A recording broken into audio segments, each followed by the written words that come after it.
بسم اللہ الرحمن الرحیم۔ تمام تعریفیں اللہ ہی کے لیے ہیں، وہی نیک لوگوں کا ولی ہے۔ میں گواہی دیتا ہوں کہ اللہ کے سوا کوئی معبود برحق نہیں، وہ یکتا ہے، اس کا کوئی شریک نہیں۔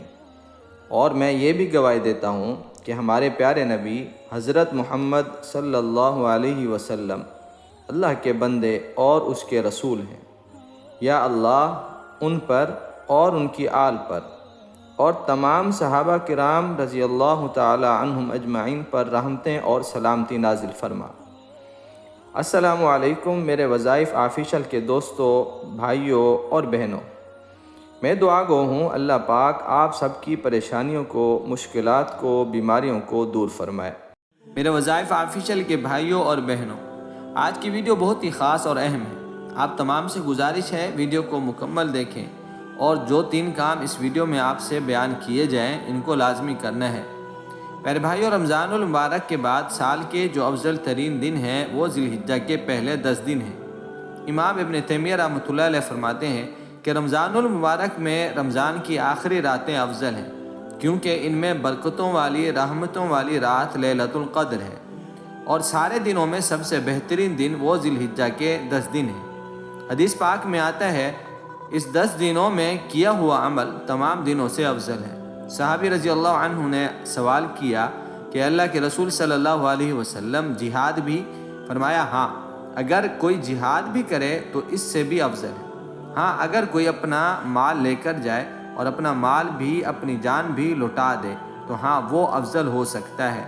اس لیے چاند نظر آنے سے پہلے یہ 3 کام ضرور کیجیے گا۔ ویسے تو مسلمان کو چاہیے کہ ہر جمعہ صحابہ رضی اللہ عنہم اجمعین کی طرح ناخن کو کاٹنا، بالوں کو درست کرنا، کیونکہ یہ دن انفرادی اعمال کرنے کے لیے ہے، یعنی ہر کسی کو اپنے اپنے کام کرنے کے لیے ہوتا ہے۔ آپ صلی اللہ علیہ وسلم نے حلقے لگانے سے منع فرمایا۔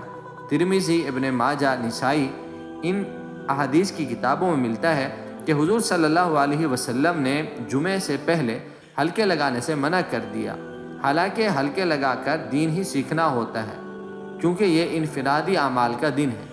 ہر شخص اپنا اپنا عمل کرے، سب سے پہلے باجماعت نماز پڑھیں، اللہ کے ذکر میں مشغول ہوں اور اشراق پڑھیں اور سورۃ کہف کی تلاوت کریں۔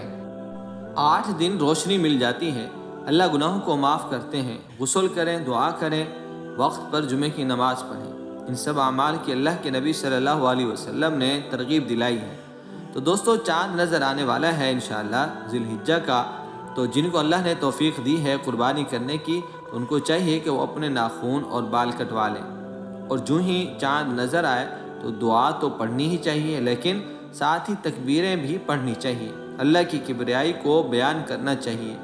اور یہ 9 دن کتنا ہی اچھا ہوتا کہ ان 9 دنوں میں روزے رکھے جائیں، جیسا کہ اللہ کے رسول صلی اللہ علیہ وسلم نے فرمایا، اگر جس کا مفہوم ہے 9 دن نہیں رکھ سکتے روزے تو 9 ذی الحجہ ہی کا رکھ لیں، جس کے بارے میں اللہ کے رسول صلی اللہ علیہ وسلم نے فرمایا اللہ تعالیٰ 2 سال کے گناہوں کو معاف کر دیتے ہیں۔